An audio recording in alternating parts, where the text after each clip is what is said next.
for a book to entertain your children while you're stuck at home with them, having to endure whatever it is that children do, do go and look up Anne's book. It's called Mickey and the Animal Spies. I mean, I've actually read it and loved it, and I realise I'm 34, but I do think I loved it in the mind of like a 9-year-old. It's about basically a bunch of animals, an array of animals who go around solving crimes together, with the lead character, this really adventurous, kind of spunky gal called Mickey. It's fab. Yes, and actually the other person who's on this week's show, as well as myself and Anna and Anne, is of course Andrew Hunter-Murray, and of course he has a book as well, which we should mention, and that's for people whose reading age is above the age of 9. So have you read that, Anna?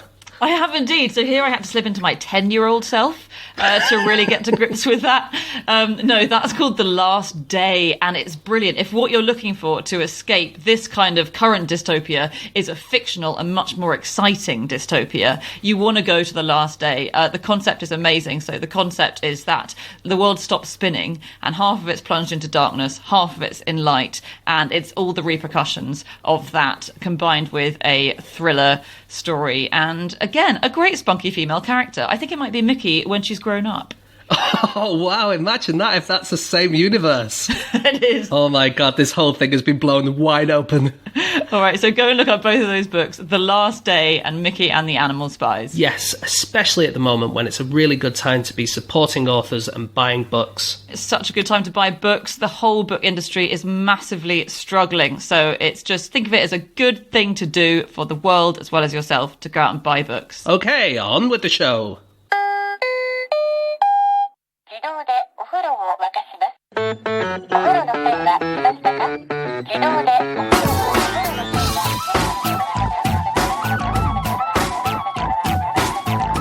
Hello and welcome to another episode of No Such Thing as a Fish, a weekly podcast coming to you not from the QI offices in Covent Garden, but from 4 rooms across the country.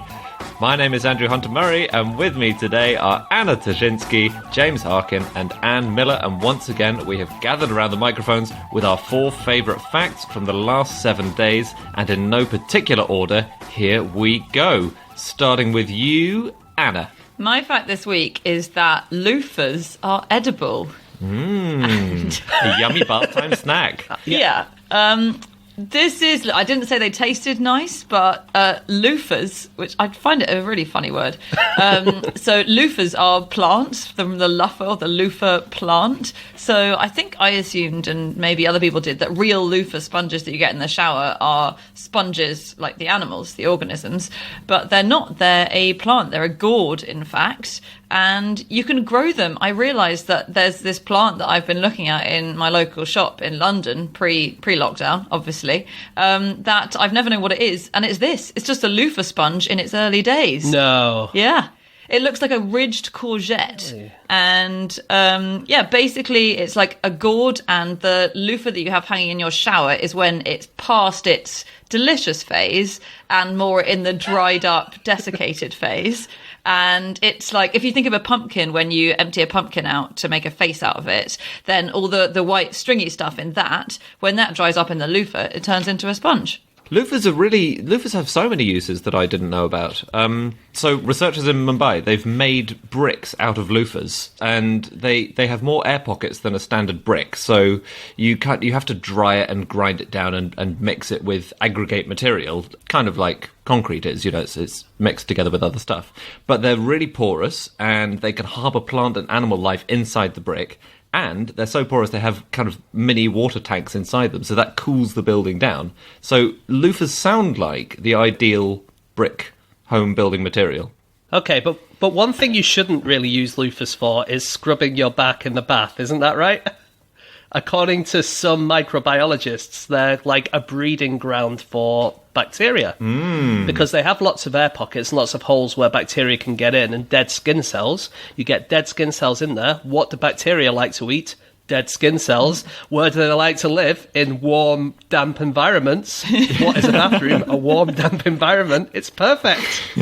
I read a bit of advice saying you should chuck away your loofah pretty much every week, which feels like you're going through so many loofahs. Yeah. So a 3-pack should last you about a month. Yeah. That's too many. Yeah. But loofahs are quite long. I've seen one at Kew Gardens, and it's much longer than a loofah you put in the bath. Maybe you just cut a bit off. Maybe it grows back like celery. Yeah. Take the end off it. Maybe it does that. We're not sure. Anna, maybe you can buy one from that shop when it reopens. I will. Well, if they're anything like your average kind of gourds, you know, when you try to grow courgettes and you end up at the end of the season with 200,000 courgettes or marrows by that point, you don't know what to do I don't know this. Maybe. I've never grown a marrow. This might be your experience, but it's not a universal human experience. I think anyone who's ever done gardening and garden with courgettes that turn into marrow will know. I remember this in my childhood that they grow much better than any other vegetable. So you get so sick of eating them for every single meal. Please write in if you've had this experience. Anna, don't say that. You're going to get hundreds of thousands of emails now. But one thing you can do if you don't want to throw your loofah away is microwave it. That's one advice from the loofah experts. They say... Is that to eat it or clean it? That's a great point. I don't know how it cooks in a microwave, but if you have a loofah in your bathroom and you're worried that it's getting a bit germy, apparently if you shove it in the microwave for 30 seconds or a minute, then it'll... Don't put it... Just start with 10 seconds. Okay.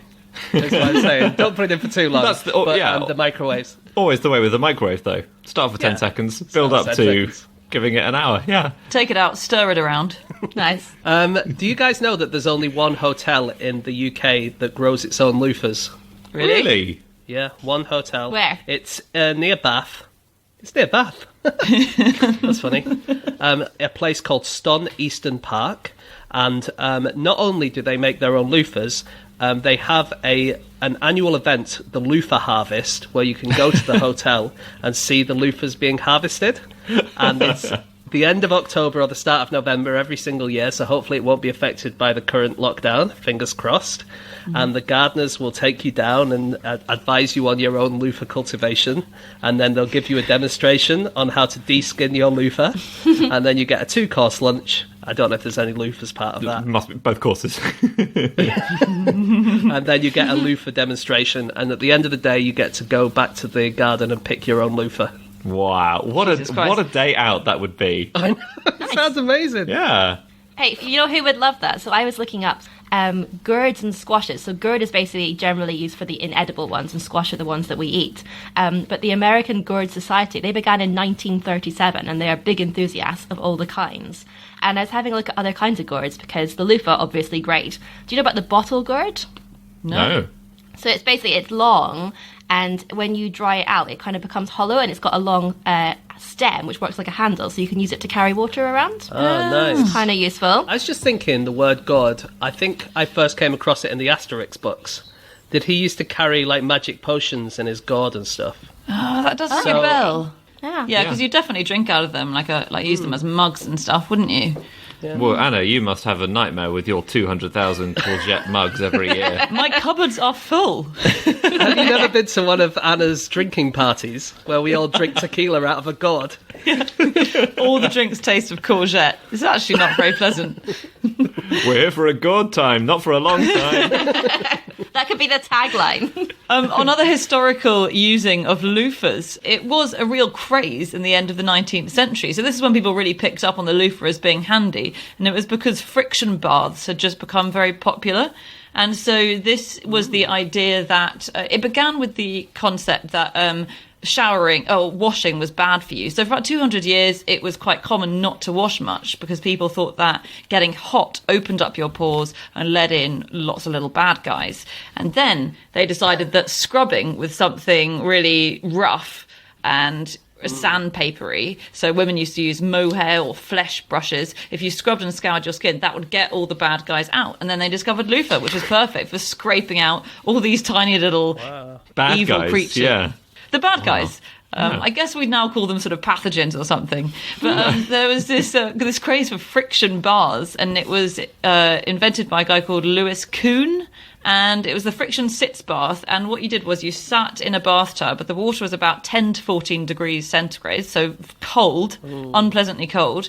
And you rub your lower abdomen, hips, and genitals very vigorously with a rough cloth or a loofah. And the nerve stimulation was thought to evacuate all the toxins. Wow. And then you go straight to bed. I wonder if that's part of the loofah day out that James found. I'm starting to go off the loofah day out if that's part of it. The genital stimulation, you have to pay extra for that part.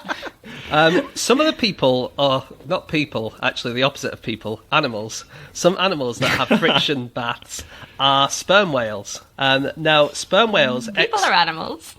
You're right. It's not the opposite at all, is it? Animals are not people, though. No. Well, some animals are people. This is contentious, guys, and for another day. Okay, so anyway... Animals that have friction baths include sperm whales, and what they do is they get together and they exfoliate by rubbing against each other. So normally sperm whales are quite solitary, or they'll be in small pods of maybe 10 or 15.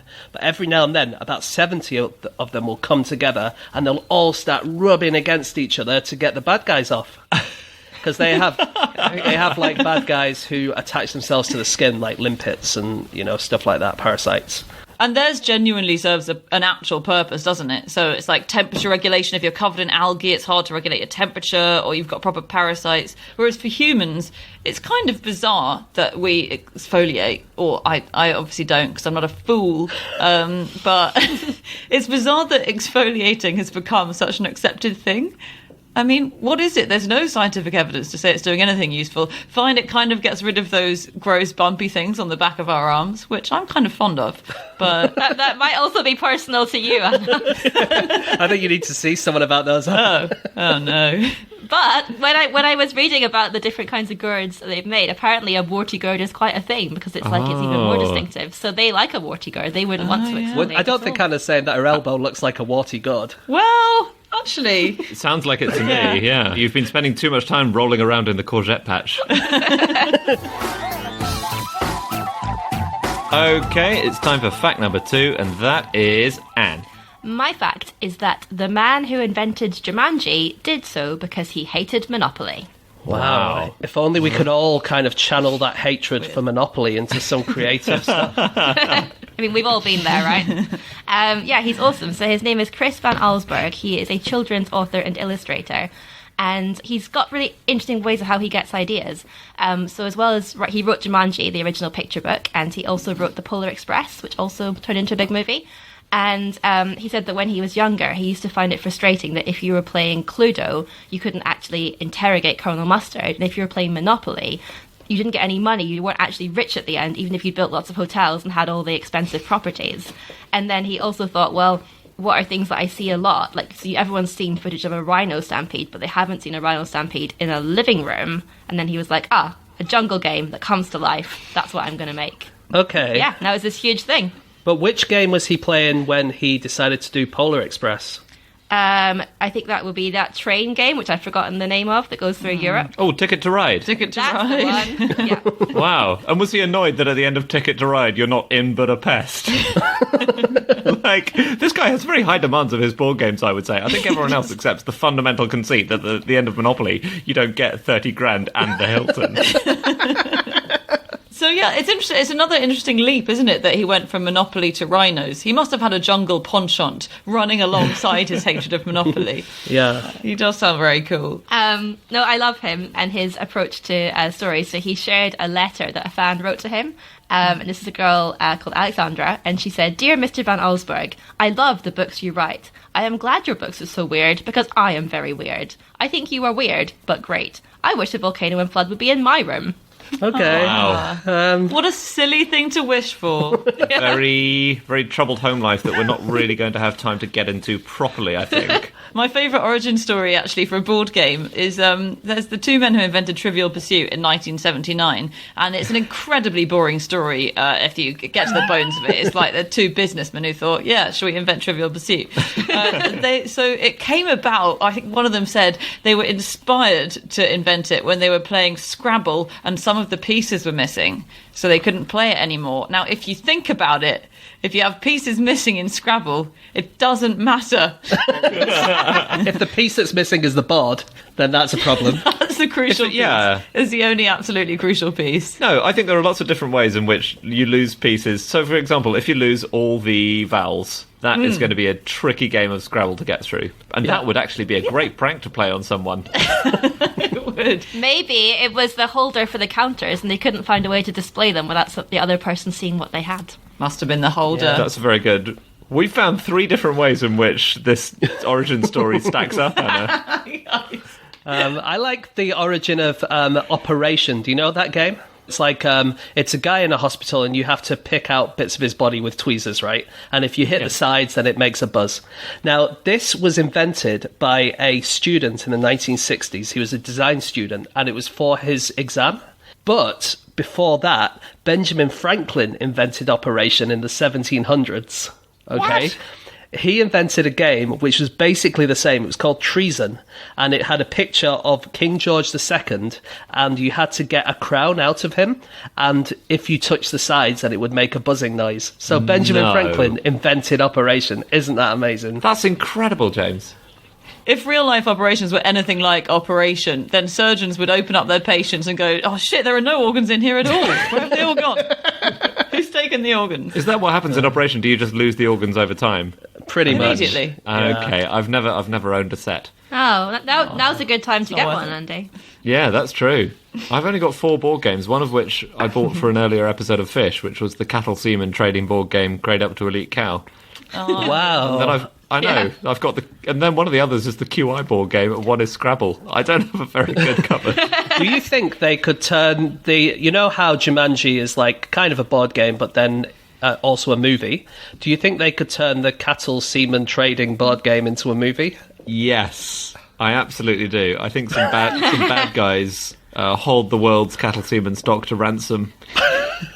and The Rock will have to be involved somehow. Because they did have Monopoly the movie, didn't they? Or no, they're making Monopoly the movie. I think they've tried before, but they're making a new one with Kevin Hart, who was in the new Jumanji movies. So I feel like he's going to absolutely conquer board game movie crossovers. Ah. Well, it's going to be very, very long.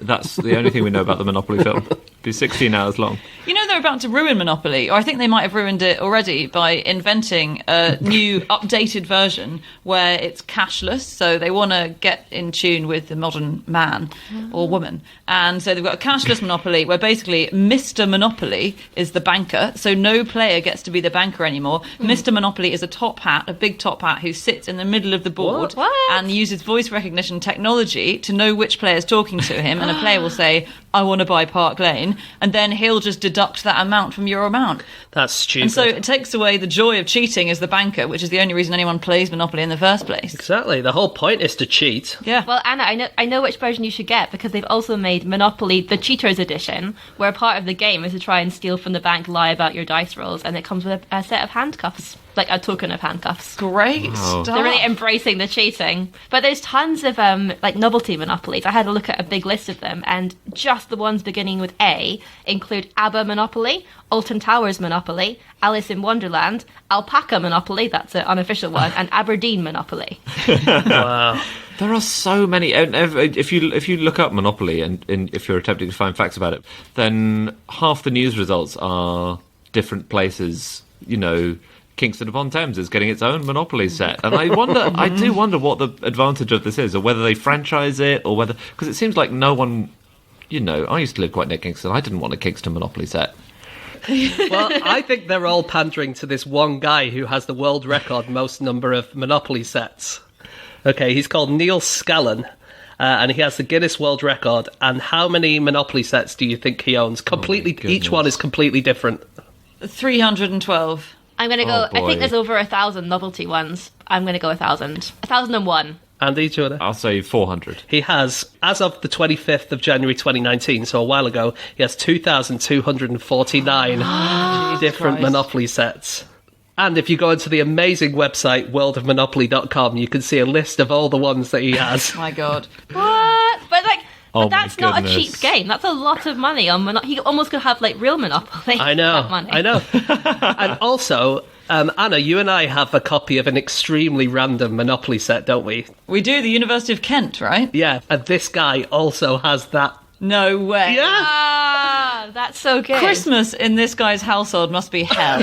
I was so sure we would have one that he didn't have, but that is amazing. Jesus Wow. Christ. I wonder what his like the most sought out after, the rarest like special Monopoly is. Because I read about one they made for Wall Street where it's like made of like solid gold pieces, which I think is a bit overkill. But I wonder if there's like I don't know, like from a tiny village somewhere who's just got their own one and selling it in the post office. I wonder what's the hardest to get. I went onto eBay and I looked for the most expensive Monopoly set at the moment, and it was a Bulgarian Monopoly. I guess for some reason there weren't many made or something like that, but yeah, it was quite a few. It was about £700 or something for a Bulgarian Monopoly. And so you got it on the QI credit card. Exactly. I don't want Neil Scallon to have it. Just to stop him. I wonder if Chris Van Allsburg ever like makes up with Monopoly. They could make a Jumanji Monopoly. That would be quite fun. Oh, there must be one.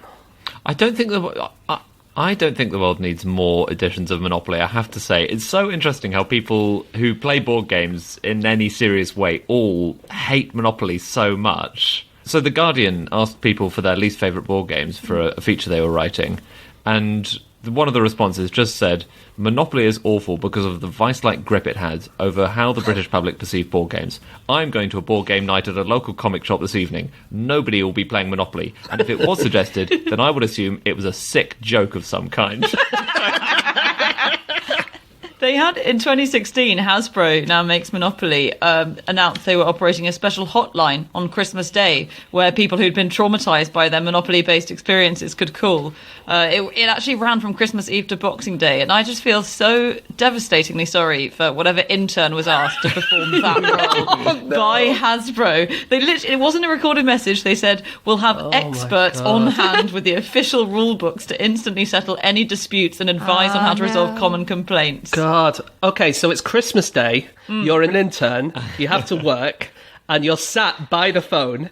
Would you rather no one called you, or someone called you to talk to you about Monopoly? Oh, God, it's Sophie's choice, isn't it? I'd rather go directly to jail, to be honest with you. I was reading some Monopoly strategy, and I'm sure... So there was basically an article in the New York Magazine with the headline, "You don't hate Monopoly, you just suck at it," and said the reason we hate it is we can't play it properly. But if everyone can play it properly, then we all suck at it again, because there are only so many key skills and tricks you can get. But the main things they say are, if you're after the oranges, it's good to stay in jail because there's more chance of rolling a double and completing your set. When there are not so many properties available, it's good to sit in jail because then you don't have to pay any rent. And they were very cross about some people play a version where you collect the money from fines if you land on free parking, and they were very angry about that because apparently it messes with the game and makes it more random. Oh, it's the only joy of Monopoly is getting to pick up that money, and I hate the people who won't let you do it. What, you hate the people who use the actual rules of Monopoly, Anna? I hate them. You need that hotline. I read an article with the 2015 UK Championship winner Natalie Fitzsimmons. Wow. And she gave her tips of how to win Monopoly. And this is, I think this is terrible what she does. Oh. So she basically goes and buys all of the properties she can and then mortgages them all. And so she gets the money back, but she doesn't collect any rent, but it doesn't matter because the rent's so small. And then she collects one group and then puts 4 houses on each of those groups. She doesn't put a hotel on there or anything like that. And then she tries to get into jail for as long as possible. And apparently this is the best technique to win the game. Wow. Yeah. Isn't that That's amazing? amazing. And another thing she says is sometimes you can get, instead of mortgaging them all, you get a few different groups, and then you always put 4 houses on each, so there's not enough houses left for anyone else to build houses. What, you just run out the pieces of the game? God. Yeah, there's not enough houses in the box for everyone to put 4 houses on each thing. So if you put 4 on all yours, it stops anyone else from being able to do it. That can't This woman be is a in the monster. rules. It that is. If you run out of houses, oh my! It is the rules. It is the that's rules. It's the rules, insane. yeah. So when we were younger, we used to just put like a thimble instead of a house, but that we were doing it wrong. Oh my god! Wow. That's amazing. I suppose that's realistic. Yeah, If you've run out of building materials, you can't replace them with a thimble. that's true.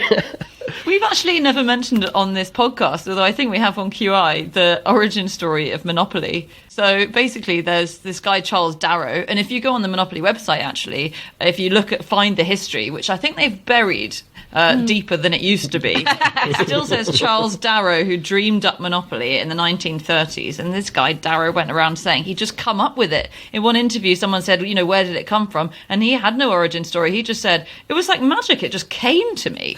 Jesus. So in fact, what happened, and this was only really uncovered in the 1970s, was that there was a woman about 30 years earlier in 1903 called Elizabeth McGee. And she sounded so awesome. She was very unusual, a proper self-made woman who was independently made a living. She was a secretary. She wrote poetry and short stories. She did stand-up comedy. And she once came second in a beauty contest. And you wouldn't have thought that someone so fun would invent Monopoly, but she did. She called it the landlord's game. And the whole point of it at the time was that it exposed the folly of capitalism. So there were two sets of rules. There was the anti-monopolist rule, where everyone is rewarded for the wealth that they create. And then there was the monopoly rule, where you build up monopolies and crush your opponents. And she didn't quite mean for humanity to fully embrace the second one and decide that was the one we wanted to play. But she played it, and she showed it to her friends, and it caught on. And eventually, quite a few people played it in a certain part of the States. And it reached Charles Darrow through a friend. And he sort of slightly tweaked it and published it, claimed the patent, sorted. He's a hero. Wow. That's terrible. He needs to go straight to jail. We're going to have to move on in a second. I just have one thing. I went off on a bit of a tangent here because it was about Jumanji, what this guy didn't like about Monopoly was the fact you couldn't go into the game, and experience it. So I was looking up other kind of going into immersive reality experiences, and I just came across this short story that I read, and it's called Pygmalion Spectacles from 1935, and I think it's the earliest reference to virtual reality, sort of 3D amazing experience glasses. So it's by this guy called Stanley Weinbaum, and it starts out with a man who's a bit drunk at a party and stumbles out into the street, meets a professor who says, wouldn't you love to see a film that was really realistic? Got to bear in mind this was the 1930s, so the guy was like, yeah, but that could never exist. And he said, what if I give you these glasses? And this chap puts on the glasses, and suddenly he can see, hear, feel, taste, and smell everything. And he has this incredible adventure, Cool. And it's really, really exciting. And then he takes the glasses off, and he's like, fuck, that was magic. And then the professor says, it's not actually, I just dipped these glasses in a chemical electrical solution, which did all the audio input. And the woman you fell in love with is actually my niece. She's an actress, like in one of these immersive reality theatre things. Okay. But what I wanted to tell you was, he said, so the guy was like, how did you make all the trees seem so real? It was like Jumanji, he was in a forest. And he said, the trees, they are simply, now what do you think they were? Toilet brushes. Incorrect. Andy, you might know. Moss. It was club moss. No The way. trees are club mosses enlarged by a lens. Now, I don't know if we have mentioned openly on the podcast before, but Andy's been insisting for years that club moss looks exactly like trees. And now this is vindication. Vindication. Okay, it's time for fact number 3, and that is James. Okay, my fact this week is that there is a man in Brazil who nobody is allowed to go within 5 miles of. And is this he hasn't showered for a long time? No, What? it's not a social isolation. Well, it is a social isolation thing, but not a. And actually, it is on government advice as well. So it's kind of similar to what's happening. But he is the last survivor of an uncontacted tribe. He lives in the Amazon rainforest, and basically what happened in Brazil for a long time is these people who are living in the rainforests, they would try and contact them and try and assimilate them into modern life. And obviously, or maybe not obviously, but I think we now know that that is not a particularly good idea, because basically you're bringing pathogens over there, you're kind of destroying their ways of life, they lose their languages, they lose their culture, stuff like that. And so the current idea is a thing called policy of no contact, where you just let people live their lives, you don't have to get in touch with them, you don't have to give them stuff. If they want to come to you, they will come to you. If they need stuff, they'll come to you and get it, but you need to leave them on their own. And so there is this one guy who's living on his own. It seems he's the last member of the tribe. And in 2007, Brazil declared a 31 square mile area around him to be completely off limits for anyone else, so no one else is allowed to go there. And it was later expanded by 11.5 square miles, so about 3,000 hectares. And now you are definitely not allowed to go anywhere in that area because you'll be disturbing his way of life. Wow. Yeah. So cool. Do the government have to keep proving that he exists? That's a good point, actually. I think the last time they saw him was a few years ago, but I think they do have ethnologists who go there every now and then just checking up to see what's happening, because he builds lots of different huts from place to place, goes from one place to another. He makes traps for animals, which he then eats, and he also makes markings on trees, which they think may be some kind of spiritual thing. So he's constantly using his environment for various things, and so you can see when he's moving around and what he's doing. Doesn't he also dig quite deep holes? And people are, because obviously nobody can ask him, they're not quite sure whether that's for him as shelter, whether it's a trap for animals, whether it's something spiritual. It's quite mysterious. Yeah, for sure. That's so weird. Is that why they call him the Man of the Hole? Yeah, we haven't said that he's called the Man of the Hole, actually, but that is one of the things they call him, yeah. James, if this Yeah. guy moves, does the zone of exclusion move with him? So could he move to the centre of Rio de Janeiro and everyone would have to just go? You're absolutely right. This is one fundamental flaw with the way that I've worded my fact. No one is allowed to go within 5 miles of him if he stands in the middle of his range. Oh, okay. Do you know what I mean? So if he goes right to the edge of the area which has been given to him, then actually you could stand right next to him. You could stand within 2 meters of him if he happened to be standing at the edge of that area. Okay. Otherwise, it would be tragic if he ever tried to make contact. People just sprinting away from him, screaming. Yeah. But I guess that's nice, because then if he wants to greet people or meet someone, he can go to the end, and there are people there. Exactly that, yeah. Because I was reading about the Sentinelese Islanders, and they are basically, hardly anyone has had contact with them. There was a group of anthropologists who made 2 trips to try and make contact, and the one way they managed to do it was they went in their boat and they floated coconuts over to the island, and the islanders don't have coconuts, so they took them, and that was sort of like the beginning of a barter system. But then when they went back, they were not quite so keen the next time. So it's sort of trying to make contact if people want to make it, but not to impose yourself. Yeah, especially you don't want to with the Sentinelese, because they're famously, they're not, I wouldn't say unfriendly, I'd say quite murderous of strangers. I read one thing about those guys, that if you go onto their island and they don't want you to be there, the first thing they'll do is turn their back on you and go down on their haunches and pretend to defecate, and that is kind of their putting 2 fingers up saying fuck off, get off our island kind of thing.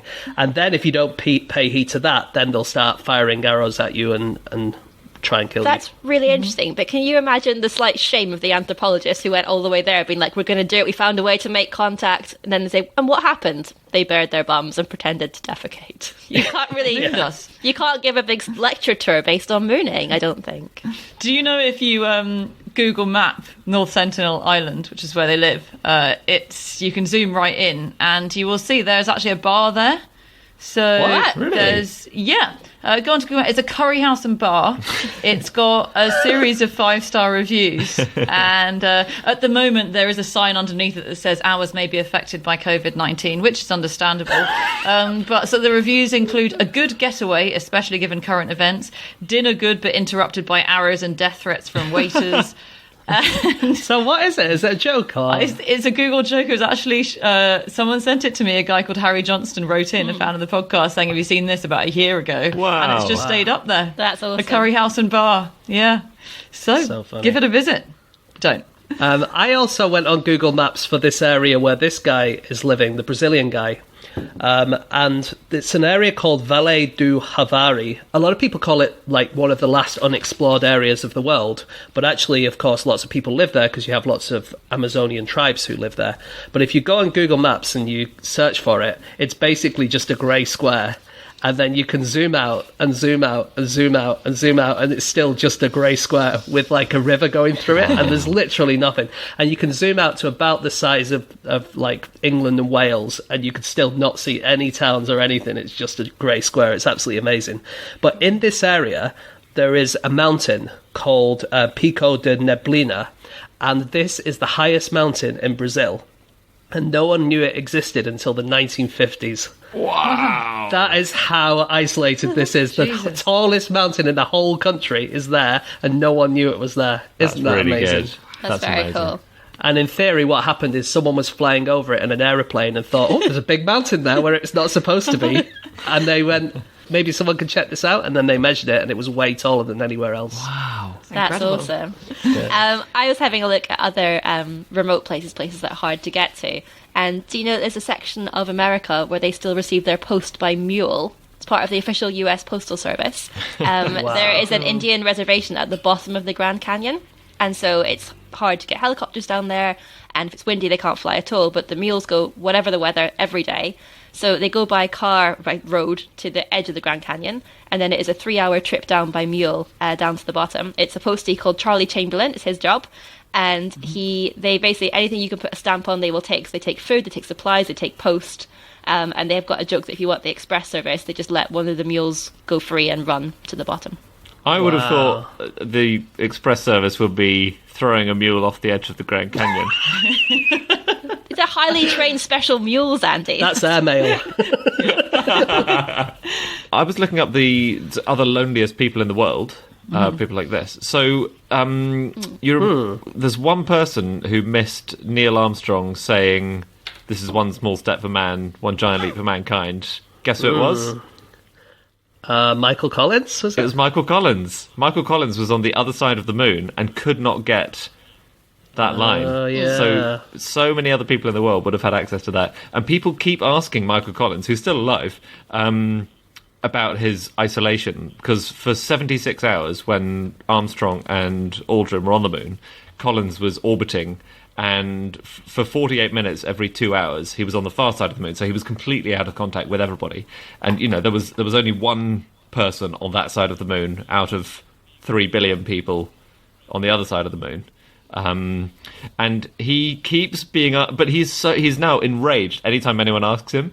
So he says, he keeps being asked, "Mr. Collins, weren't you the loneliest man in the whole lonely history of this lonely planet by your lonely self behind the lonely moon in this lonely orbit? Weren't you terribly lonely?" And he says he was really happy. He had nobody, Mission Control weren't yakking away in his ear. He was absolutely delighted out there. Yeah. Sounds like that journalist could have done with a thesaurus. Critique. Yeah, I think the person who's got the Guinness World Record for the most isolated person is the other guy. I can't remember. This is just from memory, but is the other It's, person who Al went Worden. round- Alan Warden, yeah, who also went round the back of the moon, didn't Oh, he? really? Why does he get the record? I think he was there for longer Okay. while they were exploring. I Cool. think it was 3 days. It's kind of a burn on him and his social life to give him a Guinness World Record for loneliest dude ever. Do you not think it's quite a good line in a bar? Just go, "Hi, I'm the world's loneliest man." What, is that a pickup line? Do you think it's a bit needy? I think it is. I think it is. It's a bit intense as an icebreaker. Yeah. I was reading about life in the Amazon. Did you know that there are no bridges across the Amazon River? The whole river. No. It's the longest, No. either the longest or the second longest river in the world, depending on how you measure it. And there's no bridges across the whole thing. And do you know why that is? It's because it's massive. What? Is that? Oh, you mean it's a massive river? because it's wide? It's because it's wide. Yeah, yeah. It's not always wide. It's wide at its mouth. But it's narrower at its source, isn't it? Yeah, obviously it's narrower in the source. I know that. I'm just saying. It's most of it seems pretty big to me. Well, I guess you're kind of half right. Hang on, surely we can work this out. Is it because at the bits where it's narrow enough to put a bridge across, it's protected or sacred territory? No, not really. It's more that in the bits where it's narrow enough to put a bridge across, no one lives there. So it's basically, at the mouth of the river, there are a few cities, and really it's too wide there to put bridges across, really. It's kind of super wide. But in where it gets a bit narrower, no one lives there, and there's a few kind of boat crossings and stuff like that, but really there's no roads, so why would you need a bridge? Jesus, I can't believe there's not an in-between zone. Yeah, you'd think so, wouldn't you? That's an amazing fact. Yeah, isn't it cool? Yeah. Do you know that there's a bridge over the Atlantic? Is this another Boris no. Johnson fantasy? Yeah, there is. Over the whole Atlantic? No. Go on. So I was on holiday on the west coast of Scotland a wee while ago, and that was one of the local attractions. So it's a stream that comes off the Atlantic, so they claim it as the bridge over the Atlantic, 'cause it's the same bit. And I thought that was amazing. So in my Wait. head, it's from Cornwall to New York. What do you mean as a stream? It's a bit of water that comes off the... I can't remember the details. I didn't actually get to visit it, so sadly I did not get the information guide. They claim it as the bridge over the Atlantic. What do you do? Do you go and look at it, or do you? Yeah. And you can walk across it, right? Yeah, well, if I'd gone, I could answer all these questions, so, Basically, I think Anne's parents took her on holiday and told her they'd been to America, when in fact they'd been to a small stream on the west coast of Scotland. But she walked across the bridge. No, we didn't. We didn't get to go, Anna. This is my dream. You didn't even get to go. We went near the bridge over the Atlantic. Amazing. One more thing about living in the Amazon. One issue is they have piranhas. But what do you think would happen if you actually tried to swim with piranhas? I know. Go on, Anna. You've got your hand up. If you fall in a river that's full of piranha, they'll strip off your skin like you skin a banana. There's no time for screaming. There's no time for groans. In 45 seconds, you're nothing but bones. That was an amazing bit of improv. Thank you very much. What's that from? I just happen to know the answer to your question. What is it from that? It is a random poem from my childhood, and I'm sure it's amazing. scientifically accurate. What really happens? I'm really sorry for whoever wrote that poem, but that's not true. Oh, God. Piranhas, they're kind of scared of big animals. They don't really want to go near you. If you fall in the water and you don't bother them, they'll just hide away and they don't want to go anywhere near you. Now, if they're in the dry season when they're not getting any food, or if they're in the breeding season, then you might have a bit more problem. But really, they're more like vultures. They're more like scavengers. So if a bit of dead meat goes in there, they'll go after it. But if a human goes in there, they'll think it might be something trying to attack them and they'll just hide away. Oh, really? So most of the time, you'll be completely safe if you fall in a piranha pool. And another kind of type of piranha that definitely won't kill you is the vegetarian piranha, which is a thing that exists. There is a species of piranha that is a vegetarian, and they just eat seeds and fruit and stuff that falls into the water. No way. I love them. But those guys, they seem innocuous, but they can strip a courgette right down in 45 seconds. You're nothing but pulp. There is a hermit in Scotland, just while we're on the subject of lonely people. Okay. And he's playing amateur league hermiting if he's in Scotland, as opposed to in the middle of completely nowhere. But he's quite elderly. He's called Ken Smith. And he was injured this year by a log pile falling on him. But he was rescued via Texas. So he has an emergency beacon on him, and he can press a button, and it flags up with an American satellite, and it goes to a command post in Texas saying the hermit in Scotland has had a mishap. And then That is bizarre. They contact the Coast Guard in Scotland, and they say one of your hermits is injured, and then they have to send out a team to go and check on him. But they just go over that bridge of the Atlantic, don't they, to get... That's why they built it. Yeah. But the amazing thing is that is the second time it's happened in 2 years that he's been rescued from another That's continent. amazing. What does he keep doing? Is he very clumsy? He's got a wood pile, and I guess it's improperly stacked because it keeps falling on him. Hey, he's doing that all by himself. There's no one to help him build it safely, I guess. No, true. It's like a real... Yeah. You know how Jumanji is a real-life board game? This is like the real-life Jenga that he's living. Okay, it's time for the final fact of the show, and that is my fact. My fact is that in 19th century Osaka, flat residents owned the rights to their own urine, but the rights to their poo belonged to their landlord. Amazing. So, Okay. yeah. And Tenancy agreements must have looked absolutely bizarre. yeah, much messier. So this was a great article on aeon.com, which I will try and put up on my Twitter, and it's all about the relationships between humans and human excretions, basically, and how it's been used throughout history and the kind of commercial arrangements that we've made over it. And in 18th and 19th century Japan, and particularly in the city of Osaka, there were complicated arrangements because feces were used for fertilizer. And if you lived in an apartment building, the rights to your feces belong to the building's owner, who would have arrangements in place to sell that. And it would be loaded onto ships and taken away. But you owned your own wee. That was something you had.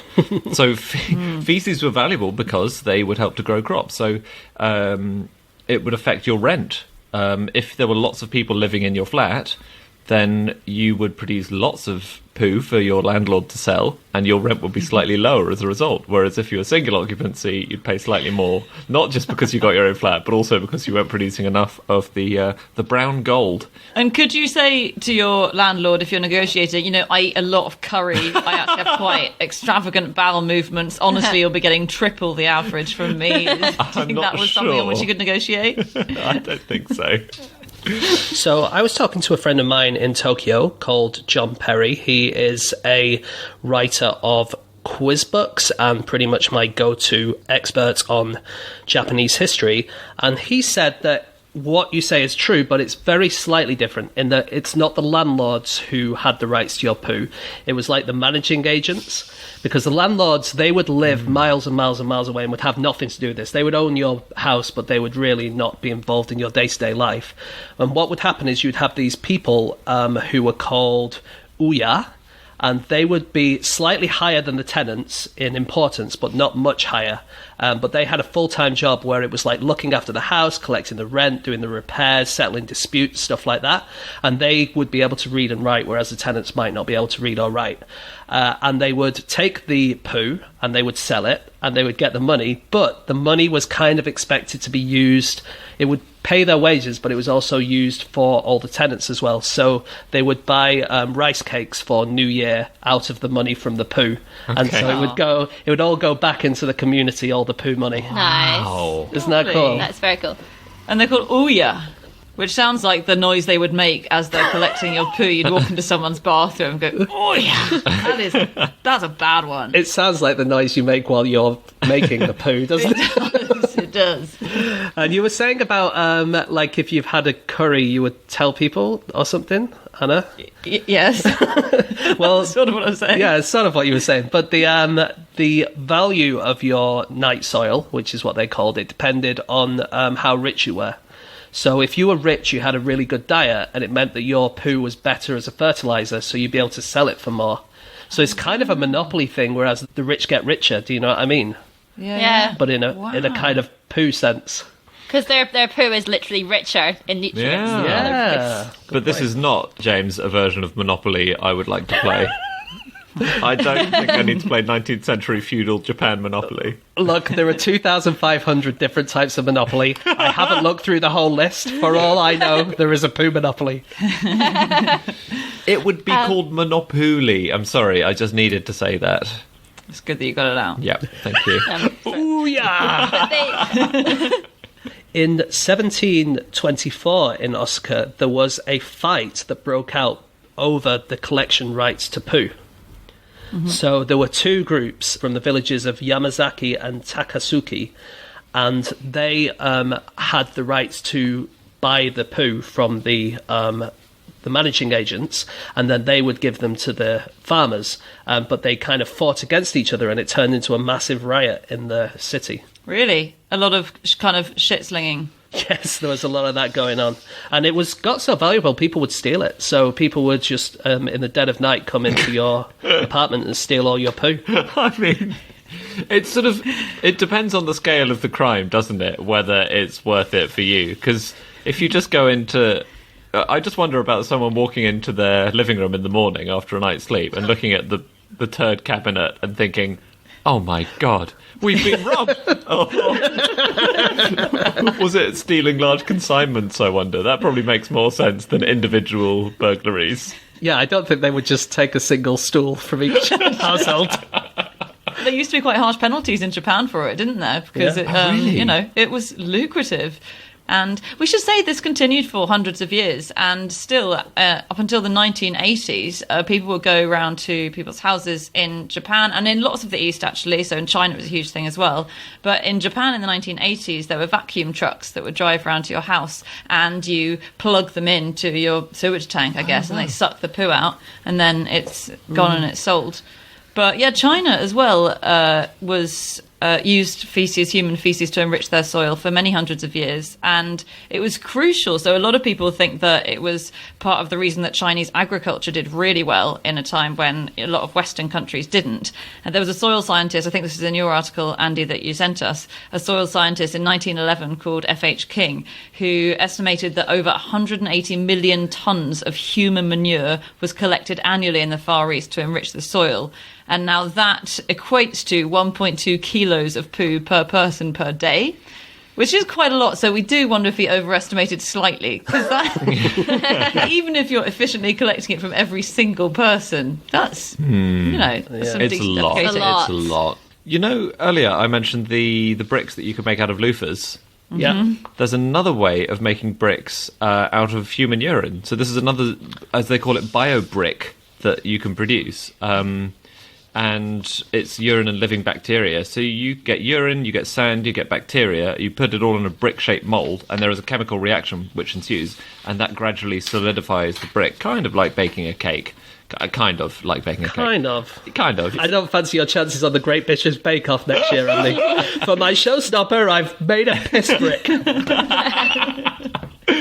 But the really good thing about this is that astronauts might one day be able to piss their own moon bases. That's basically what you could do. You take a load of the molds up there and you slowly, wee your own home into existence. But, so that means as the food on the space station is depleted, the space station is being built around you, presumably. Yes, exactly. Yes. Yeah, but you only get food or shelter, right? It's true. Yeah. You're not very far up Maslow's pyramid of needs. Nice. They do call it cake, actually, in like the biosolids that are used in all of our farming, lest we forget. So sewage is picked up and it's treated, and then it's often used as fertilizer. But when they talk about the digestates of basically poo and other types of matter like that, they do refer to it as cake, and it comes in these cake-shaped and cake-textured particles that you order if you're a farmer. So for the Great British Bake Off, you could say, I'm going to be making a cake today. Yeah, you could get away with it. I think you would be voted out, but You could call it a urinal cake, and that's like a triple meaning of the word cake. They're always making cakes, aren't they, in the shape of weird things? yeah. Yeah. So you could make... It could be in the shape of a urinal cake, but it could be made of biosolids. So it's like a trick. You think you're getting one disgusting thing, but you get one even more disgusting thing. As they're halfway through the first bite, you think, now, don't worry, guys, I know this looks like a urinal cake. It's actually a normal cake made of my piss. Bon appetit.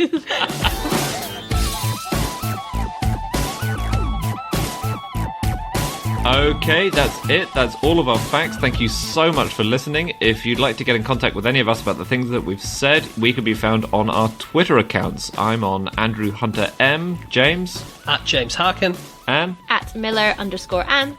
And Anna. You can email podcast@qi.com. Yes, or you can go to nosuchthingsafish.com, where you can find all our previous episodes. You can find merch. You can find actually loads of previous episodes, because all 320 odd are now online and available for you to listen to. So that's it for this week. We'll be back again next week with another one. Until then, stay safe, hope you're doing well, and speak to you soon. Alright, that's it. Bye. I don't know how Dan does this. I've never listened this far.